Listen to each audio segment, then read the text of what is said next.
বাংলাদেশের সাবেক প্রধানমন্ত্রী শেখ হাসিনার দেশ থেকে পালানোর পর দেশে ফিরছেন তারেক রহমান। নির্বাচন কাটিয়ে খুব শীঘ্রই দেশের মাটিতে পা রাখবেন তিনি। কিন্তু মানুষের মনে প্রশ্ন, ঠিক কী কারণে, কবে তাকে দেশ ছাড়তে হয়েছিল? সত্যি কি বিএনপি নেত্রী খালেদা জিয়া সেনা কর্মকর্তাদের সাথে সমঝোতা করে তার বড় ছেলে তারেক জিয়াকে বিদেশ পাঠিয়েছিল? চলুন জেনে আসা যাক।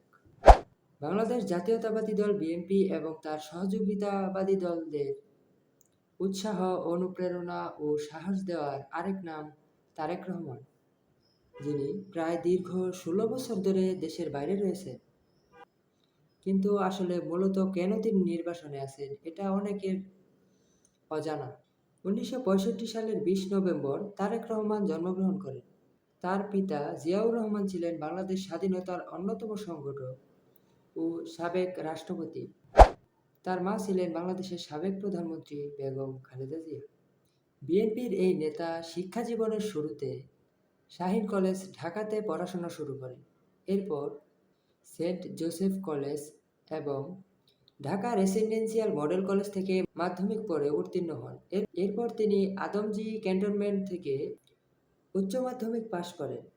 এরপর ১৯৮৪ সালে প্রথমে আইন বিভাগে, এরপর লোক প্রশাসন বিভাগে ভর্তি হয়েছিলেন, কিন্তু স্নাতক শ্রেণীর পড়াশোনা শেষ করতে পারেননি।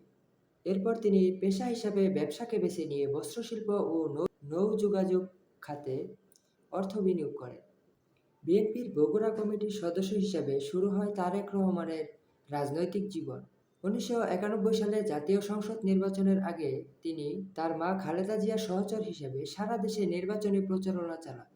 তার নিখুঁত প্রচারণা খুব কাজে আসে, এতে বিজয়ী হয় বিএনপি। ২০০২ সালে তারেক জিয়া দলের স্থায়ী কমিটির সিদ্ধান্ত অনুযায়ী বিএনপির একজন জ্যেষ্ঠ যুগ্ম মহাসচিব হিসেবে দায়িত্ব গ্রহণ করেন। এরপর ওই দলে বেড়ে যায় তার প্রভাব প্রতিপত্তি এবং তিনি নেতাকর্মীদের আস্থা অর্জন করেন মাঠ পর্যায়ে।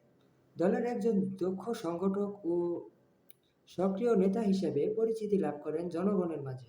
২০০১ থেকে ২০০৬ সাল পর্যন্ত ক্ষমতায় থাকাকালে তৎকালীন আওয়ামী লীগ তারেক জিয়ার বিরুদ্ধে ক্ষমতার অপব্যবহার সহ তার বিরুদ্ধে দুর্নীতি, বিদ্যুৎ খাতে দুর্নীতি ও হাওয়া ভবন পরিচালনা সহ অনেক ধরনের মামলা দেওয়া হয়, যার প্রেক্ষিতে সেনা সমর্থিত তত্ত্বাবধায়ক সরকারের আমলে একাধিক মামলার রায় ২০০৭ সালে ৭ মার্চ তাকে আদালতে তোলা হয় ঢাকার একটি আদালতে।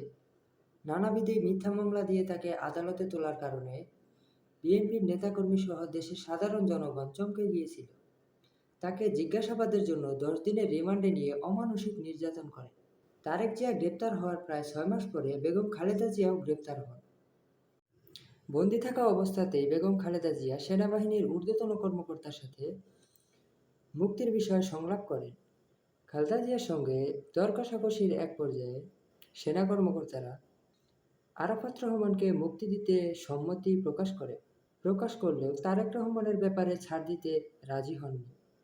যদিও বেগম খালেদা জিয়া চেয়েছিলেন তার উভয় ছেলে মুক্তি পাক এবং তাদের বিদেশে সুচিকিৎসা হোক। ১৮ মাস কারাগারে থাকার পর ২০০৮ সালে ৩রা সেপ্টেম্বর তারেক রহমানকে মুক্তি দেওয়া হয়। ১৩টি মামলায় জামিন পেয়ে ২০০৮ সালে ১৩ই সেপ্টেম্বর সুচিকিৎসার জন্য তারেক জিয়া দেশ থেকে যুক্তরাষ্ট্রের পথে পাড়ি জমান এবং তিনি সেখানেই অবস্থান করছেন।